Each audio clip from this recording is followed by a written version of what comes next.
Bonjour. Nous sommes aujourd'hui le 9 avril 2026 et mon père, Léon Landini, aurait dû avoir 100 ans aujourd'hui. Et d'ailleurs, nous l'espérions tous, nous pensions tous pouvoir le fêter avec lui. Eh bien, ce n'est pas le cas. D'ailleurs, il n'aurait pas aimé que je parle de lui en ces termes élogieux, alors je vais donc profiter de sa cruelle absence pour le faire. Alors sachez tout d'abord qu'un hommage lui sera rendu le 30 mai 2026 au souvenir français.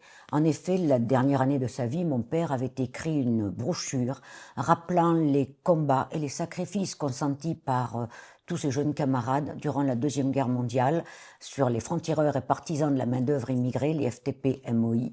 Et son ami, le président du Souvenir français, Serge Barcellini, que je tiens à remercier, lui a proposé de la faire éditer précisément par le Souvenir français. Elle sortira donc à cette occasion et le Souvenir français, lui, sort un podcast et là aussi, je l'en remercie. Voilà.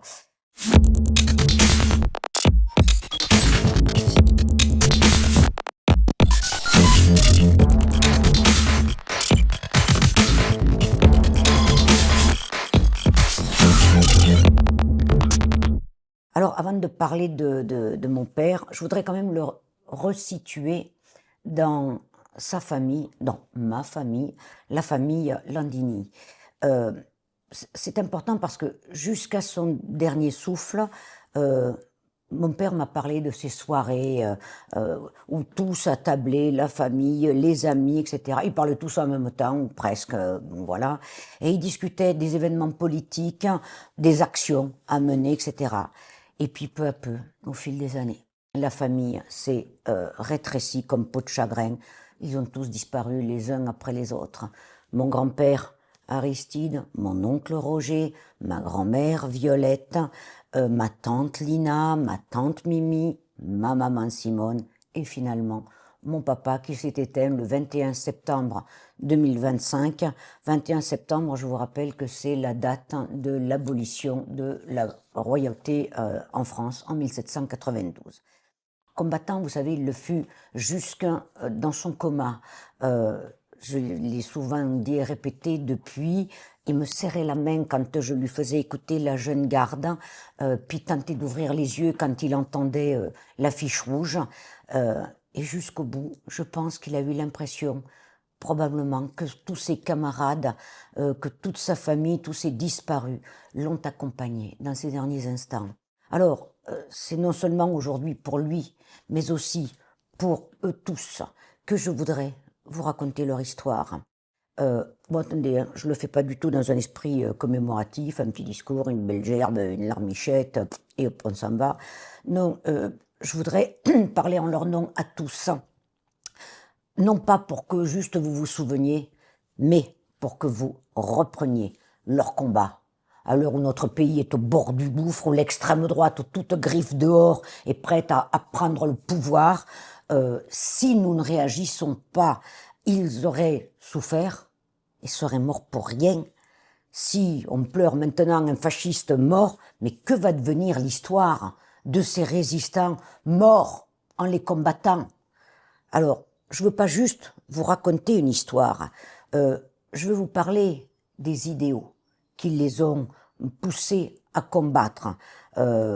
Parce que contrairement à ce qu'annonnent nos lamentables journalistes, voire des pseudo-historiens sur nos chaînes mainstream, comme on dit en français, et ils sont toujours ancrés dans nos cœurs, ces idéaux, même pour nous. Cette petite flamme, cette étincelle de résistance, il ne faut pas grand-chose pour en faire un foyer révolutionnaire. Il faut avoir le courage, comme eux, de dire non. Et puis il ne suffit pas de s'indigner, il faut s'engager, il faut se battre, il faut résister. Ah ben bien sûr, on va m'objecter, les temps ne sont plus les mêmes, la société a changé, les mentalités sont différentes. Mais qu'est-ce que vous croyez? Que ceux qui ont vécu ces événements, ils ne sont pas posés les mêmes questions que nous, que vous. Et eux aussi, ils ressentaient profondément les inégalités, l'injustice, la xénophobie, le racisme, l'antisémitisme. Eux aussi ont vécu dans un monde de violence, un monde en guerre. Mais même s'ils n'avaient pas de réseaux sociaux où chercher des amis, des hommes, des femmes avec qui partager leurs idées, Il connaissait la solidarité. Il l'avait trouvée dans la noirceur des mines, dans le cambouis des usines, sur le pavé des rues où flamboyaient des milliers de drapeaux rouges. Le Front populaire, cette immense espérance, leur avait enseigné au moins cela. Ils appartenaient à une même classe, la classe ouvrière. Ah, vous croyez qu'elle a disparu aujourd'hui parce que c'est ce qu'on vous apprend à l'école? Tiens donc. Eh bien, dans les gares, dans les mines, dans les usines, sur les ports, dans les aéroports, elle est là, la classe ouvrière. Elle est au boulot. Elle monte quelquefois au créneau. Mais il lui manque l'unité qui a fait sa force. Il lui manque surtout un parti et un syndicat d'avant-garde qui fasse entendre haut et fort sa voix. Cette voix qui ne passe jamais sur nos chaînes de télé ou de radio. Et pour cause, elles appartiennent aux autres des milliardaires. Alors bon, quant aux chaînes dites publiques, bon voilà. Alors, ici, sur notre petite chaîne, écoutez donc celle de mes ancêtres, de vos ancêtres. Écoutez-les réfléchir, écoutez-les résister, écoutez-les engager le combat, souffrir, mourir, mais ne jamais renoncer. On ne renonce pas. On ne négocie pas, surtout avec un pistolet sur la tempe. L'histoire de ma famille ne commence pas en France, mais en Italie, au fin fond de la Toscane. Aujourd'hui, pour ceux qui sont allés là, c'est une région hautement touristique, une des plus connues d'Italie, avec des paysages ondulés, colorés, des plages de sable fin, des monuments de la Renaissance. Voilà, tout cela c'est magnifique. Bon, on ne verrait guère de quoi auraient se plaindre les descendants des Médicis. Mais justement, les miens n'étaient pas les descendants des Médicis. Alors, mon grand-père Aristide et ma grand-mère Violette sont nés dans cette Toscane, dans deux petits hameaux qui faisaient partie d'une commune, la commune de Roccastrada. Roccastrada, c'est une cité médiévale qui est bâtie tout en haut d'un piton rocheux, un peu comme un nid d'aigle, pour défier les cieux. En cette fin du XIXe siècle, la Toscane n'était pas cette campagne riante que vous voyez aujourd'hui. Il a fallu des siècles de travaux, de défrichement, de bonification des terres pour qu'elles ressemblent à ces magnifiques paysages de cartes postales. Aristide, lui, était charbonnier. Il passait plusieurs mois au fin fond des sombres forêts pour couper le bois, élever des cahutes de branchage, de mousse, de terre mêlée, plus pauvre que Job et ne mangeait que de la polenta.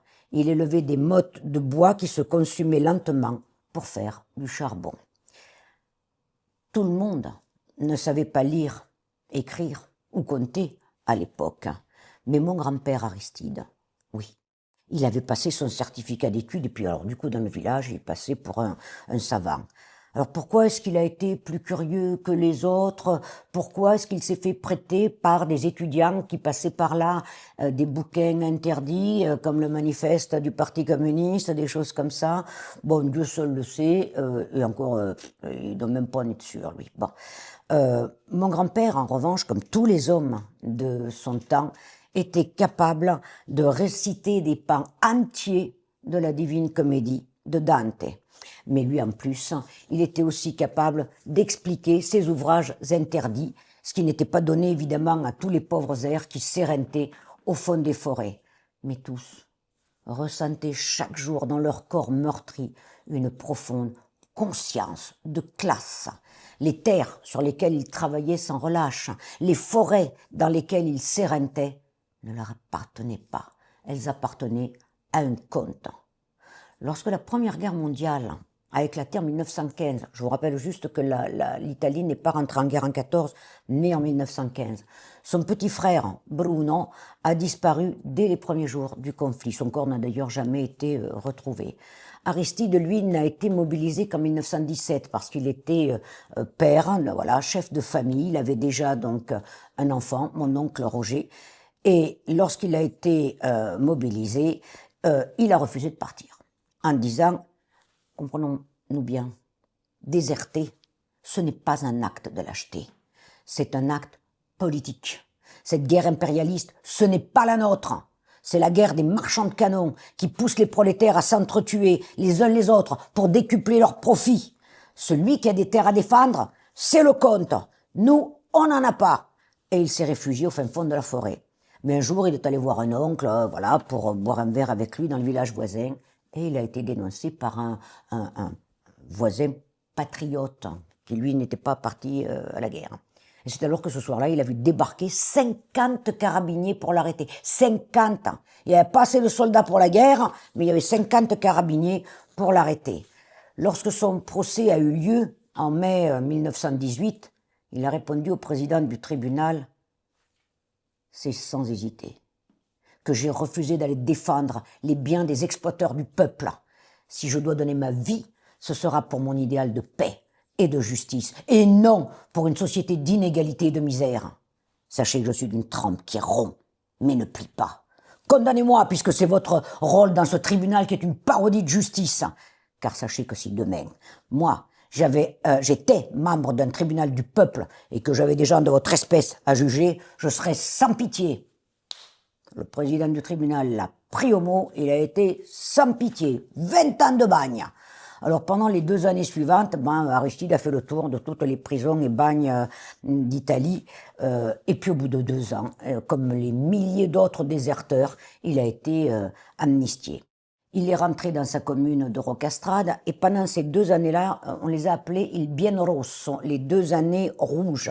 Rocastrade elle-même était devenue rouge. En effet, c'est en 1921 qu'a été créé le Parti communiste italien à Livourne. Et mon grand-père a tout de suite adhéré. Le maire de Rocastrade, lui, était socialiste, mais il y avait plusieurs conseillers municipaux comme mon grand-père qui étaient communistes. Du coup, Rocastrada avait pris le surnom de Rocastrada la Rossa, la rouge.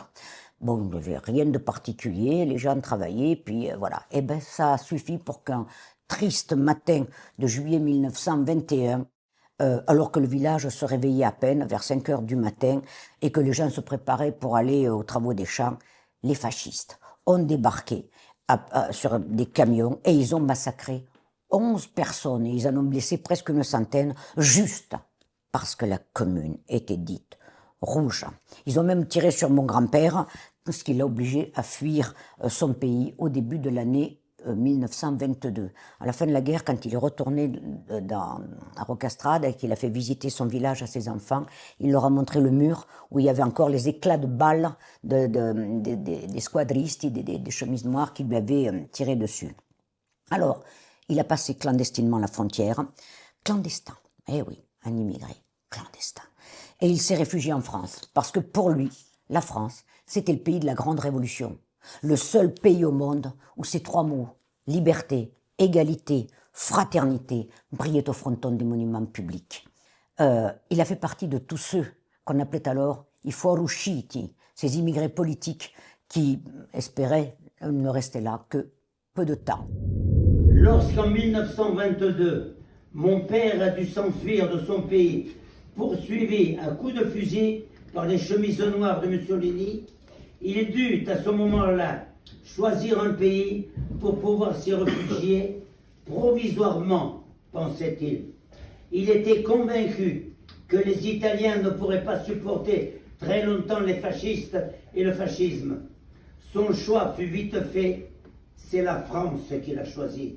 Oui, c'est la France de la Révolution, la France de la Commune, la France des droits de l'homme, la France, le seul pays au monde où les bâtiments publics portent sur leur fronton ces 3 mots, liberté, égalité, fraternité, et dont l'hymne national dit liberté, liberté chérie, combats avec tes défenseurs.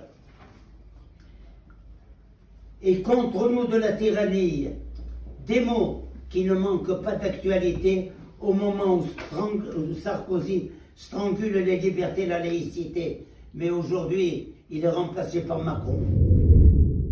En arrivant en France, il a travaillé dans les mines de fer de l'Est. Alors là, c'était une véritable babelle d'immigrés. Des Belges, des Luxembourgeois, des Polonais, mais surtout des Italiens.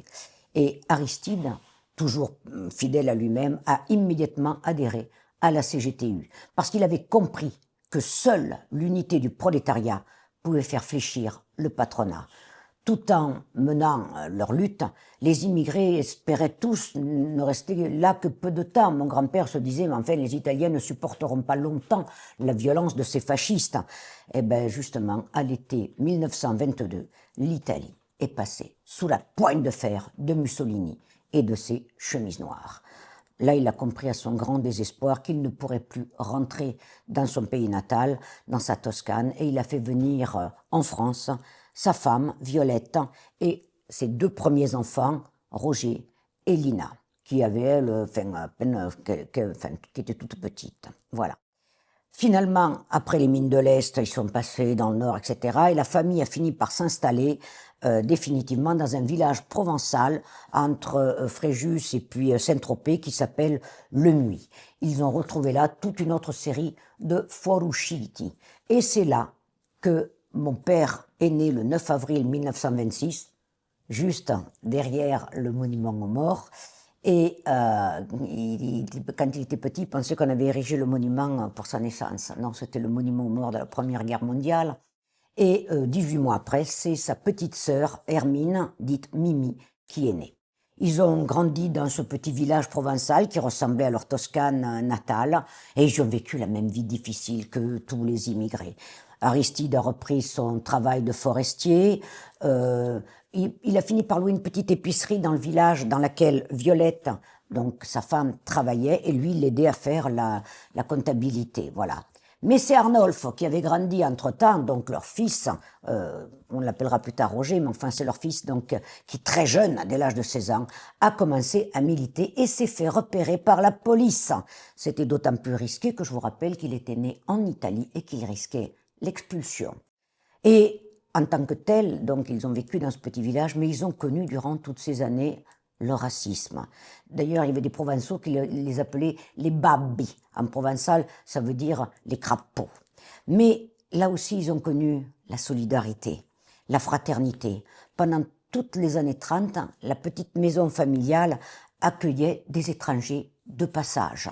C'était des Polonais, des Allemands, des Italiens. Ils venaient, ils dormaient une nuit, une semaine, peu importe. Les enfants laissaient leur lit et passaient, ils dormaient tous ensemble, voilà. Ils avaient appris, les enfants, qu'il ne fallait rien dire à personne sur ces étrangers qui passaient chez eux. Aristide et Violette leur avaient dit « ce sont des camarades recherchés par la police ». Camarades, ça c'était le sésame qui ouvrait les portes et qui leur apprenait qu'il ne fallait rien dire. Voilà.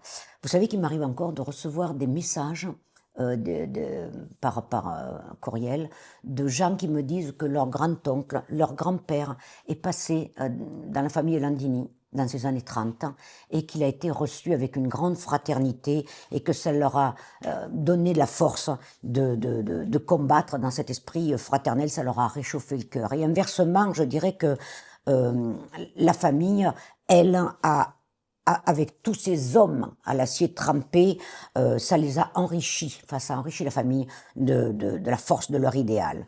Tous ces gens qui étaient assis là autour de la table, ils dégustaient la pasta asciutta de la maman et ils envisageaient l'Europe du futur, la seule et unique, celle de l'union et de la solidarité, contrairement à celle qui nous écrase aujourd'hui sous son talon de fer. Mon père a grandi et nous a transmis cette haine du racisme et du fascisme sous toutes ses formes.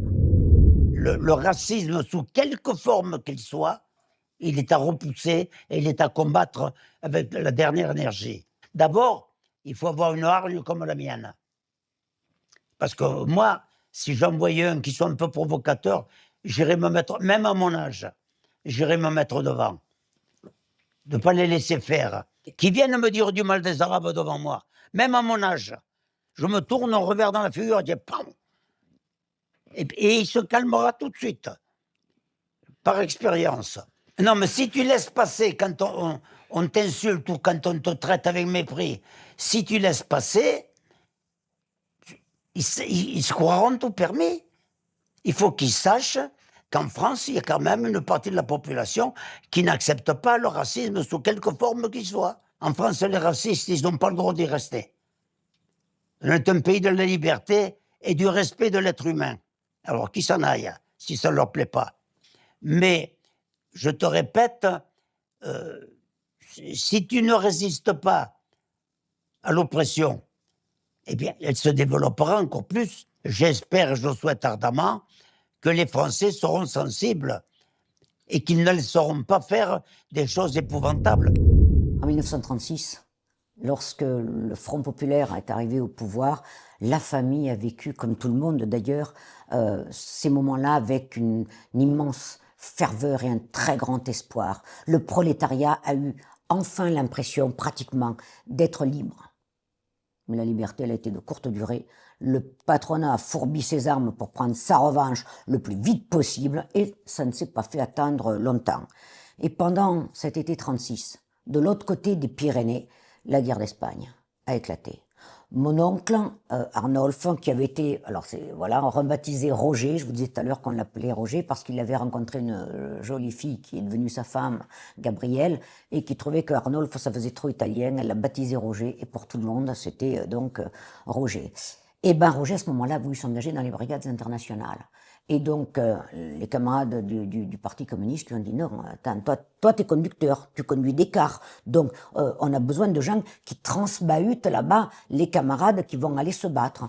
Donc pendant toute cette période-là, ben, il a fait plusieurs allers-retours avec des camarades qui l'amenaient ou ramenaient des combats, quoi, voilà.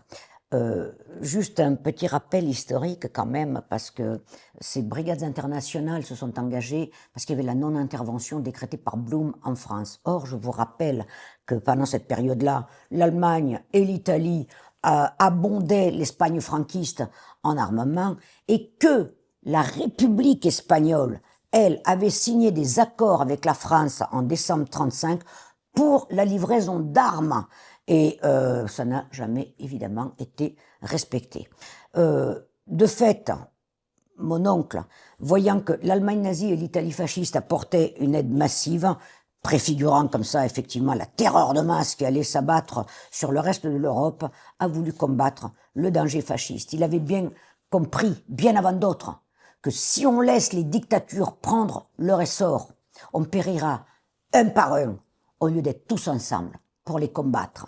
Il avait compris qu'à travers la défense de l'Espagne, c'était la défense de la France qui était en jeu. Mais comme le Parti communiste n'avait pas assez de chauffeurs, eh ben voilà, il a fait, comme je vous le disais, des allers-retours. Et en 1939, au moment de la retirade, il y a plus de 800 réfugiés espagnols et donc une très grande majorité de femmes et d'enfants qui avaient fui les violences fascistes, qui sont arrivés dans un camp insalubre entre Fréjus et Saint-Égulphe, dans les étangs de Villepais, où on avait érigé ce qu'on appelait à l'époque un camp de concentration. Alors là, c'était vraiment impeccable. L'hiver, comme c'était au milieu des étangs, c'était froid et humide. Et l'été, en revanche, c'était horriblement chaud et il y avait des moustiques. Alors là-dedans, on manquait de tout, hein, de vêtements pour les enfants, du lait, des chaussures, etc. Donc mon oncle a décidé de faire une collecte dans le village et d'aller apporter à manger à ces gens-là. Il avait remis ça aux gardiens qui lui ont dit « T'inquiète pas, on va donner tout ça ». Quelques jours plus tard, il a appris que rien n'avait été distribué. Il a recommencé une nouvelle collecte et pourtant Dieu sait qu'ils n'étaient pas bien riches dans les villages.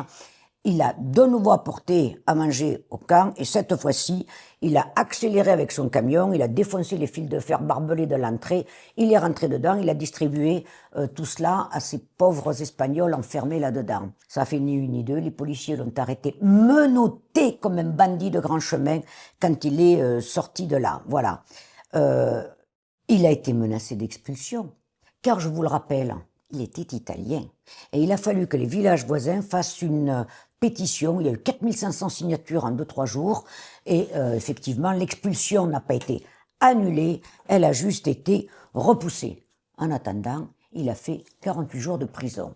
Ce qui ne l'a pas empêché, vous rendez-vous compte, en septembre 1939, de s'engager volontaire dans l'armée française pour défendre la France. Et avec mon grand-père. Hein, et ce, malgré l'interdiction du Parti communiste français en septembre 1939. Mais justement, c'était des rouges.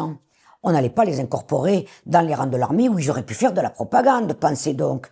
Donc mon grand-père, lui, a été requis civil pour produire du bois pour l'armée, et mon oncle est devenu conducteur de camions militaires. Ça n'a pas duré longtemps. Dès le printemps 40, malgré les combats héroïques menés par les armées françaises, qui ont laissé sur le champ de bataille quand même des dizaines de milliers de victimes, l'épouvantable débâcle dû au choix de la défaite des classes dirigeantes, comme le dit l'historienne Annie Lacroix-Rize, a permis aux troupes hitlériennes de défiler sous l'Arc de Triomphe le 14 juin 1940. Mon oncle et mon grand-père donc sont rentrés à la maison, car je vous rappelle que le sud de la France n'était pas encore occupé par les troupes hitlériennes, n'avait pas encore été envahi. Le sud ne le sera qu'en 1942.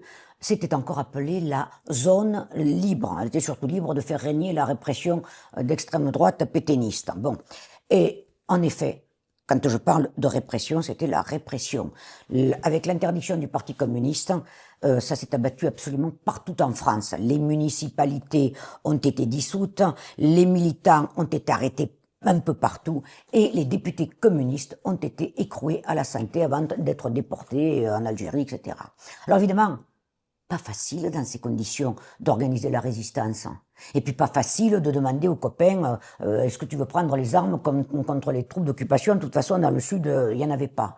Mais très vite, on a vu dans le sud de la France des trains chargés de denrées, de marchandises, etc., partir à destination de l'Allemagne. Et la faim s'est bien vite fait ressentir, particulièrement évidemment dans les villes. Les moyens de communication avec les camarades de Toulon ou de Marseille étaient réduits au minimum, et il faut bien comprendre à ce moment-là que chaque militant, là où il se trouvait, représentait le Parti communiste.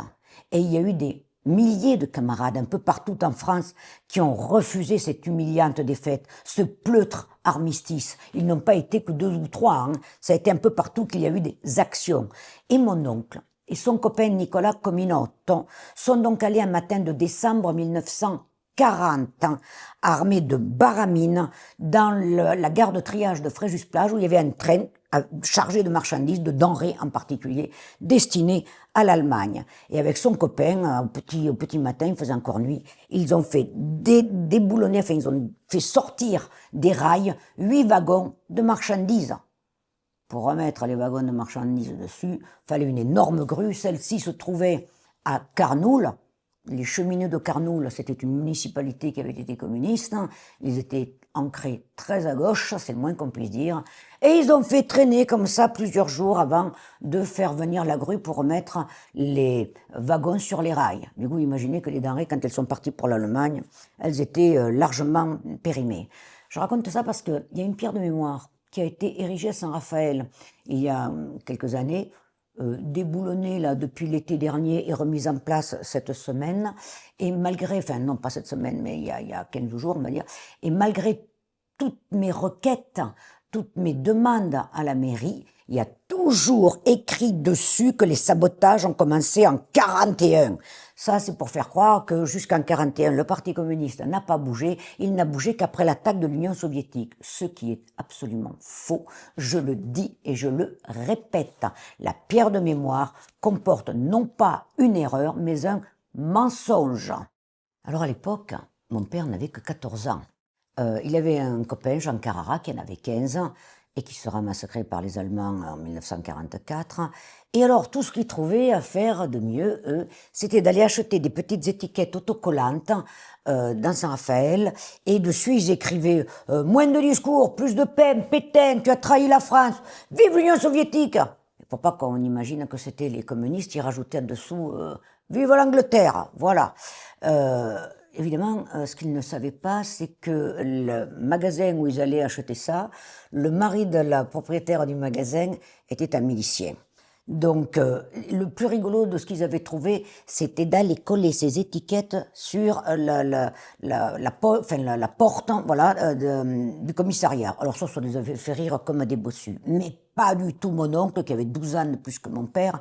Quand il a appris, ils se sont pris belle engueulade, et il les a secoués comme des puces, et il leur a dit, dorénavant, vous ferez comme on vous dit. Donc ils ont élaboré des tracts plus, plus précis, on va dire, et ils sont allés barbouiller, maintenant on appellerait ça taguer, la ville de faucilles et de marteaux, et pour faire bonne mesure, de Croix de Lorraine, toujours pour pas qu'on imagine que c'était eux.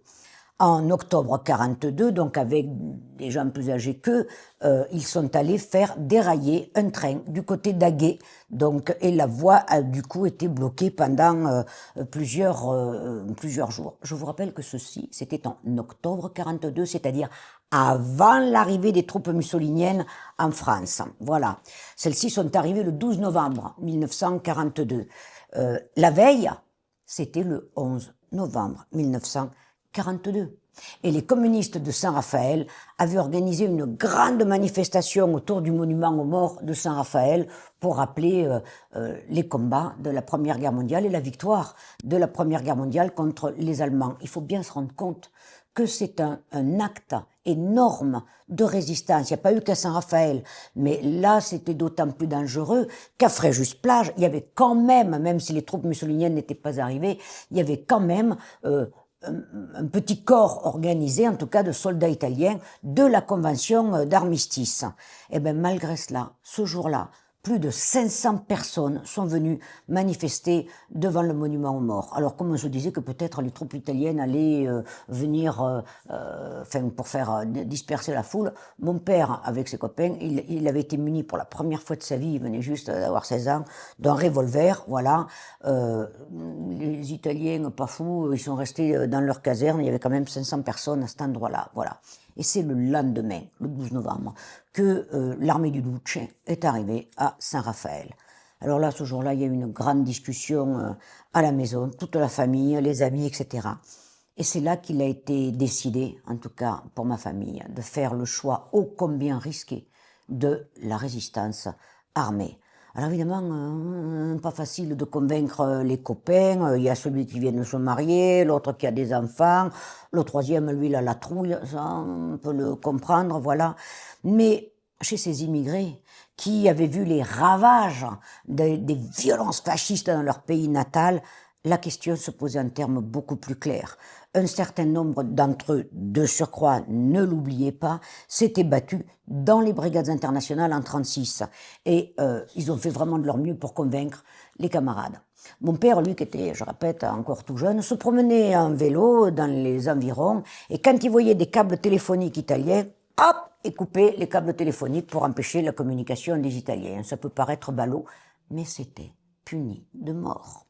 À partir du début de l'année 43, leurs actions sont devenues de plus en plus importantes. En février, par exemple, ils sont allés jusqu'à Brignoles, en vélo, s'il vous plaît, pour faire exploser la mine du Pélicon. C'était une mine qui produisait du bauxite destiné à la fabrication d'aluminium pour les Allemands. Puis, ils ont fait sauter un entrepôt italien de munitions à Fréjus.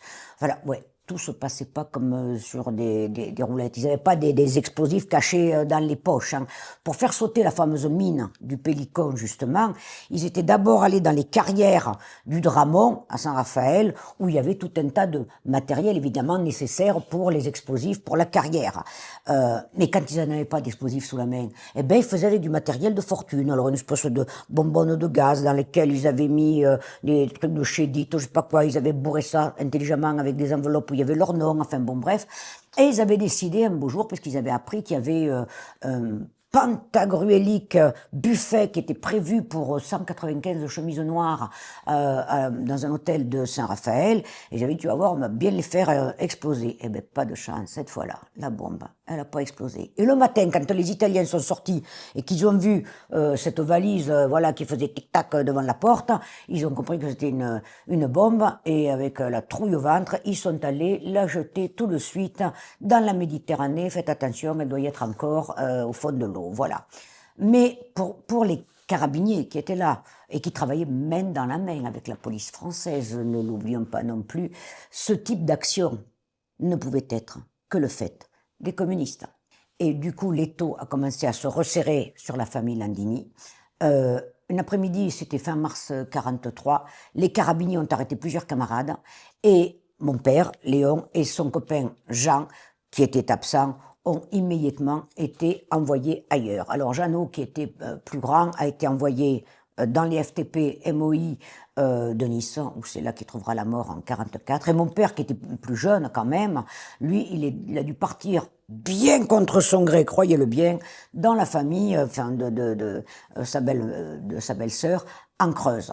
Là, il a passé son temps à chercher des maquisards FTP, F, qu'il a fini par trouver, et pendant quelques mois, il a fait toute une série de déraillements de train en Creuse.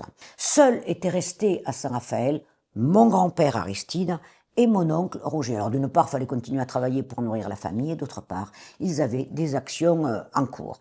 Malheureusement, à la mi-mai 43, là, c'est l'OVRA, la Gestapo italienne, qui n'avait rien à envoyer à la Gestapo allemande en matière de violence, qui les a arrêtés et leur a fait subir d'épouvantables tortures. Mon grand-père, il était frappé avec des chaînes, il avait le cou qui était noir, plus gonflé que la tête, et mon oncle, ils lui ont fourré dans la gorge 1 kilo de sel, ils l'ont obligé à boire 1 litre de pétrole avec un entonnoir, ils lui ont mouillé les cuisses, puis ils l'ont frappé avec des planches, ça lui a fait exploser la peau des cuisses, et pour le finir, ils lui ont mis ce qu'on appelle le casque de torture, où il avait l'impression que les yeux lui sortaient de la tête, il s'est mis à saigner de tous les côtés, etc. Et il a fini par tomber dans le coma.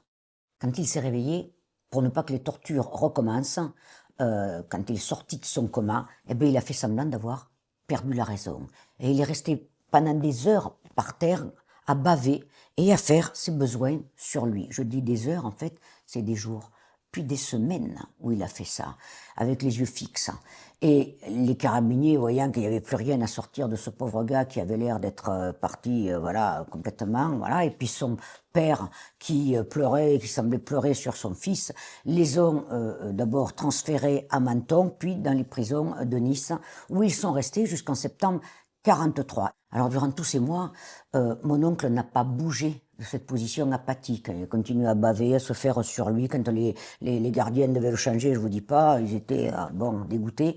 Et il est resté comme ça, dans cette position, jusqu'au moment où les Italiens se sont retirés après l'armistice signé par Badoglio en septembre 43. Et là, les Allemands les ont remplacés. Quand les Italiens sont partis, mon oncle, il s'est levé dans la prison, il a dit « Bon, alors maintenant, on va défoncer la porte. » Alors tout le monde l'a regardé en disant « Mais ça fait des mois qu'il est couché, apathique, etc. » Mais en fait, il ne l'était pas, il avait joué le fou, va-t-on dire. Pas de chance, je répète, ce sont les Allemands qui sont arrivés. Là, c'était beaucoup moins, beaucoup plus précis. Et les Allemands n'ont fait ni une ni deux. Ils ont déporté les prisonniers, ils les ont mis dans un train, destination l'Allemagne. Et c'est en arrivant à Dijon que mon grand-père et mon oncle ont réussi à s'évader grâce aux cheminots. Et ça, mon grand-père et mon oncle leur en ont été reconnaissants jusqu'à la fin de leur jour. Là, ils ont rejoint la famille, en Creuse. Mon oncle n'a pas eu beaucoup de temps pour se reposer. Il a demandé à un moment donné à l'état-major qui était à Limoges, est-ce que je peux rendre un service, etc. Et l'état-major lui a répondu oui, mais pas ici, à Lyon. Il y a des petits jeunes là-bas qui se battent comme des lions, mais il leur manque des cadres véritablement confirmés. Ce sont des FTP-MOI, des francs-tireurs et partisans de la main-d'œuvre immigrée. Et malgré l'enfer qu'il venait de subir, il a accepté d'aller à Lyon. Là, je peux vous dire, voilà, je ne cesse d'admirer cette force, ce courage, cette volonté.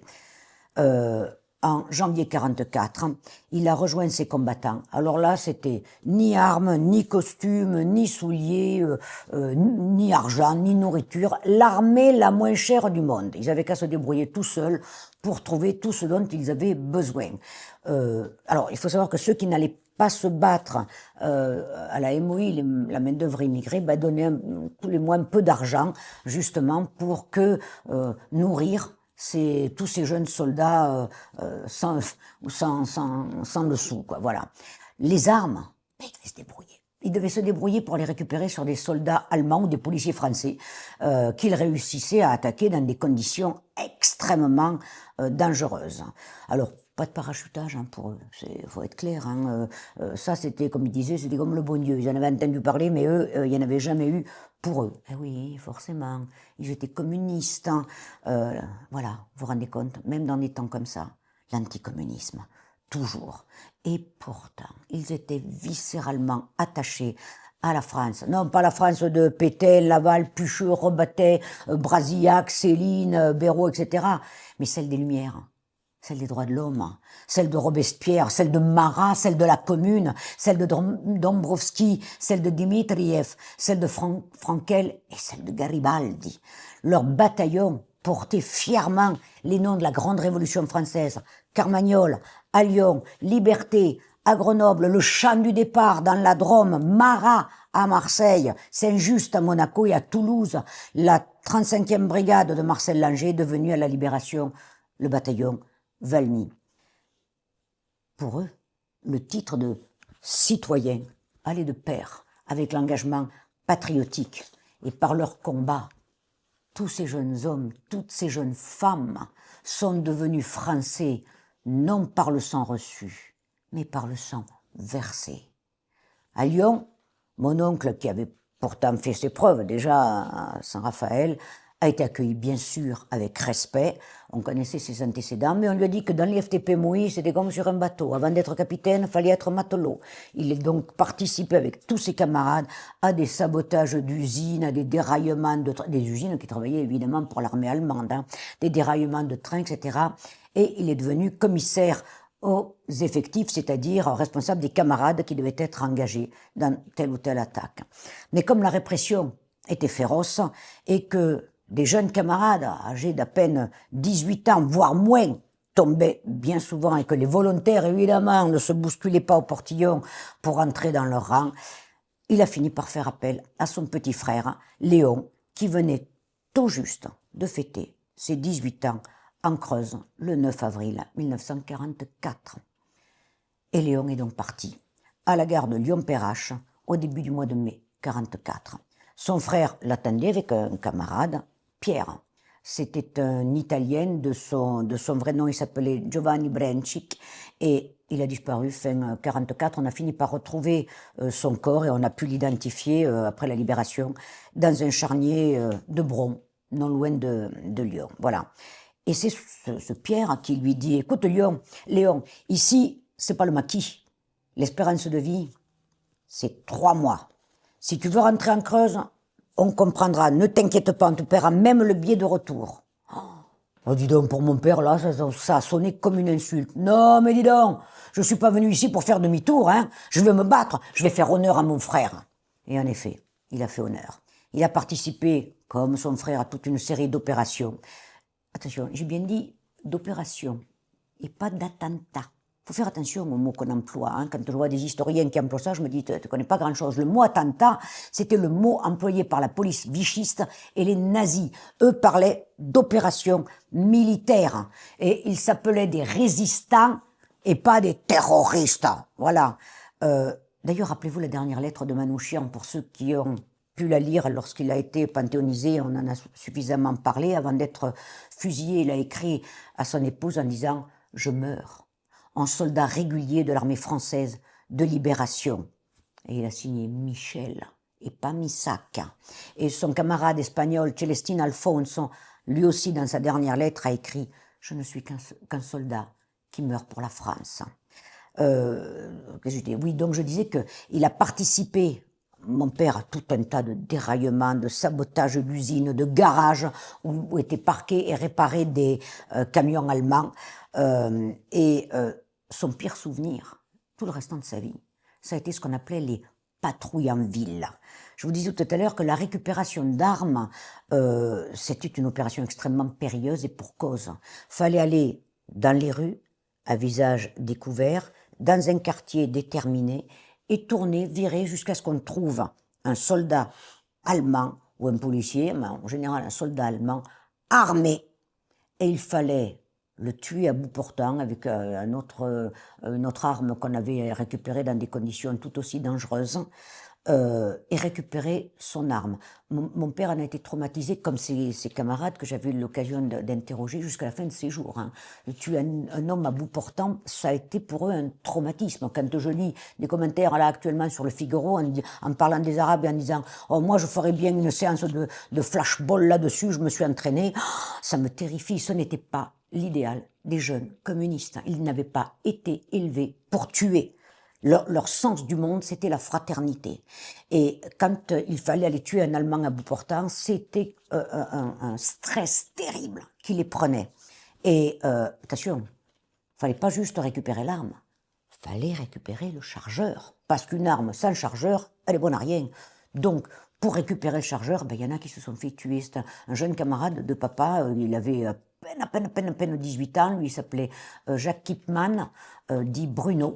Il a voulu absolument à tout craint récupérer un chargeur. Il y avait des soldats allemands qui étaient positionnés sur un pont à côté et un de ses camarades avait tué un soldat allemand. Il s'est approché pour prendre le chargeur et les autres là-haut lui ont tiré dessus. Voilà.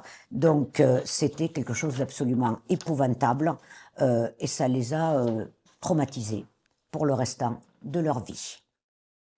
Je ne vais pas vous raconter là tous les actes héroïques auxquels se sont livrés tous ces jeunes gens, garçons et filles, qui se sont, comme disait mon père, sublimés à leur insu. Vous pourrez les découvrir dans mon livre, Le fil rouge, qui raconte toute leur histoire. Mais un mot toutefois, ils ne se sont jamais pris pour des héros. À aucun moment, ils n'avaient l'impression d'entrer dans des livres d'histoire. Ils considéraient qu'ils faisaient ce qu'il fallait faire, ce qu'ils avaient à faire. C'est quand on ne veut pas vivre dans un monde d'esclaves, quand on veut être libre et vivre dans un monde de fraternité. Bon, toutefois, je voudrais quand même vous raconter, ça me paraît très important, ce qu'ils risquaient tous et ce qu'a connu mon père, parce qu'il connaissait les risques. Vous vous souvenez que je vous ai dit qu'en arrivant à Lyon, il y avait un camarade qui lui avait dit « Ici, 3 mois de survie ». Eh bien, mon père, il est arrivé en mai 44. Et le 25 juillet 44, il a été arrêté. Il a été pris dans ce qu'on appelle une nasse. Et les Français qui l'ont arrêté se sont présentés comme étant police allemande. Mais c'était des Français. Hein. Une nasse, que je vous explique, c'est un piège. En fait, c'est un croisement. Il y a 2 hommes à chaque rue. C'est-à-dire que quand on rentre là, par où qu'on veuille s'enfuir, on est forcément attrapé dans cette nasse. Ces policiers-là étaient prêts, effectivement, ce matin-là, ils cherchaient, donc on leur avait donné un signalement. Voilà, un homme brun, jeune, cheveux ondulés, yeux verts, pas très grands, et donc tous ceux qui rentraient dans cette nasse et qui ressemblaient un peu à ça étaient forcément arrêtés. Et mon père, il a été arrêté avec d'autres. D'abord, il a été conduit au siège de la milice. Et là, d'abord, il a commencé à prendre les premiers coups, etc. Et puis, comme ça ne suffisait pas, il a été emmené dans le nouveau siège de la Gestapo, place Bellecour. Et là, véritablement, l'horreur a commencé. Ils ont commencé à le frapper de tous côtés avec une incroyable violence, sous le contrôle de celui qu'on appelait le boucher de Lyon, Klaus Barbie. Et c'était policiers français, toujours les mêmes, hein, de la police allemande, qui lui ont, à coups de pied, cassé le nez, défoncé la boîte crânienne, écrasé les testicules. Mais tout comme son frère, tout comme son père, tout comme d'ailleurs l'ensemble de ses camarades, il n'a pas lâché un seul nom, un seul mot.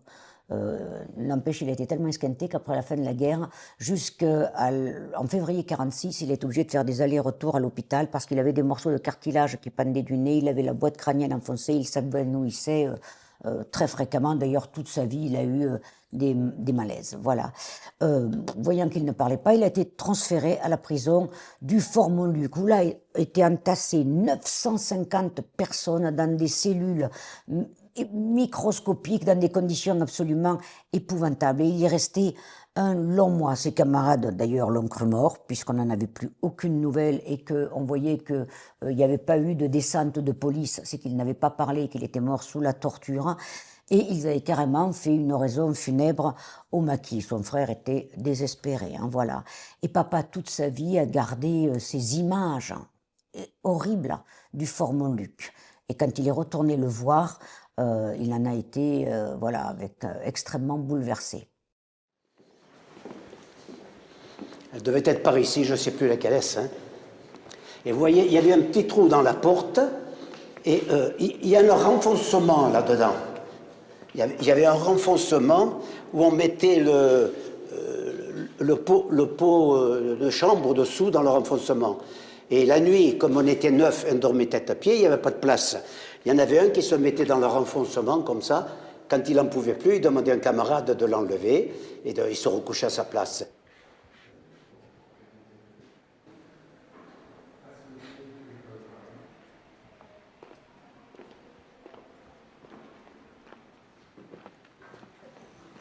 Léon Pfeffer. Ça, c'était un de mes camarades avec qui j'ai fait certaines opérations militaires. Voilà, oui, ben ça fait mal à la gorge.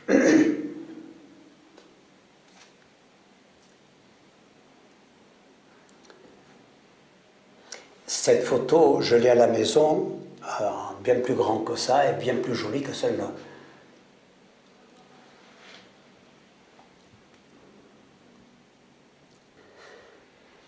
Voilà, bon, ben non, j'aurais pu rester ici. Bon. Alors, à la fin du mois d'août 1944, les troupes alliées qui venaient de débarquer en Provence ont commencé à remonter le long du Rhône. Et les Allemands savaient qu'effectivement, ces troupes alliées arrivaient. Ils ont commencé à sentir le débâcle et ils ont commencé, évidemment, à avoir très peur. Et cette peur a alimenté leur violence.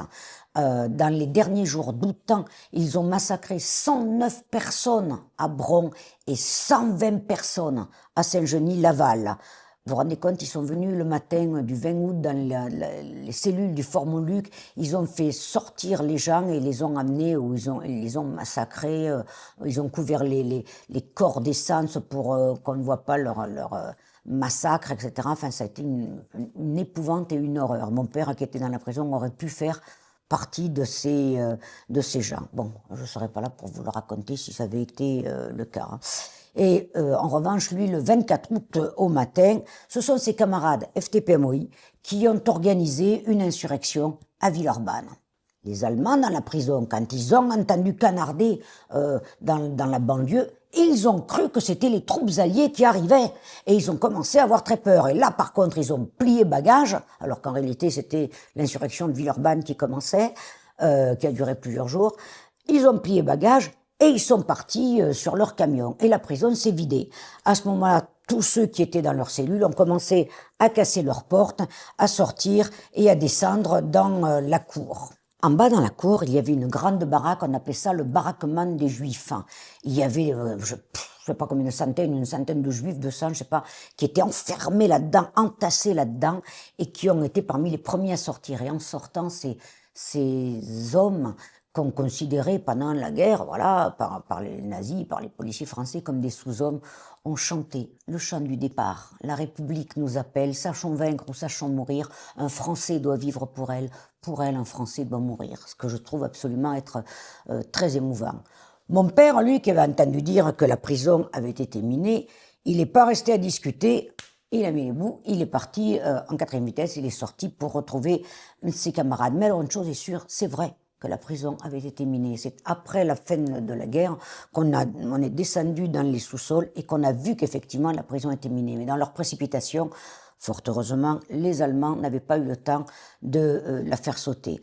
Dans les derniers jours de la libération de Lyon, alors que donc tous les partis de droite qui avaient été peu enclins à risquer leur peau durant la guerre sont subitement devenus des grands résistants de la dernière heure. Ils se sont installés, eux, tout de suite, dans les lieux de pouvoir, la préfecture, l'hôtel de police, la mairie. Et les FTP-MOI, qui avaient été d'ardents combattants, d'ardents patriotes, qui ne songeaient pas, contrairement à ce qui avait été dit, à prendre le pouvoir. Eux, ils étaient installés d'abord dans une usine de chaussures, puis ensuite dans une école primaire ou quelque chose dans ce goût-là, quoi. Voilà. Et donc, lorsque mon père est sorti de là, il a retrouvé ses copains dans cette usine de chaussures. Et là, évidemment, c'était un moment d'intense émotion, puisque tout le monde le croyait mort. Et avec ses petits 18 ans, il est passé pour un vétéran. Et ils lui ont donc dit, écoute, Léon, maintenant, tu comprends, on a besoin de gens, forts pour encadrer tous ces petits jeunes-là qui viennent résister à la dernière minute. Et donc, ils lui ont collé le commandement d'une compagnie de 180 bonhommes, il y avait 90 Italiens et 90 Espagnols. Lui, à 18 ans, il faisait office de vétéran. Non, mais non, sans blague, voilà. Et il a pris le titre de sous-lieutenant. Et on lui a dit, bon Léon, il faut que tu apprennes aux autres, voilà, à se tenir correctement, un peu à marcher au pas. Marcher au pas? Je ne marche pas, moi, écoute, moi, je veux bien leur apprendre à faire des rails en train. Je veux bien leur apprendre à saboter une musique. Mais franchement, marcher au pas, ça, j'ai jamais fait et je ne ferai jamais. Voilà. Et il est donc devenu, néanmoins, sous-lieutenant avec un costume tout à fait hétéroclite. Il portait un petit peu de tout ce qu'on trouvait, parce que forcément, il n'y avait pas de costume dédié à une armée qui n'en avait jamais eu. Hein.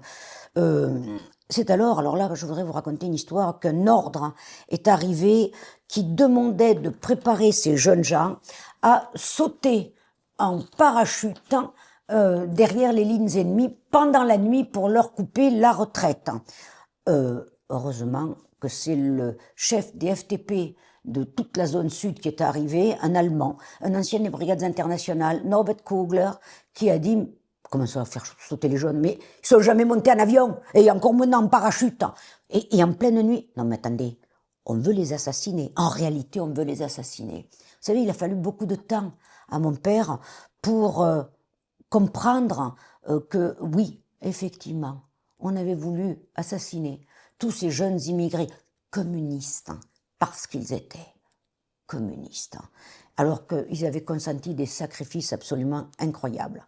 Malgré tout cela, mon père n'a jamais retourné sa veste.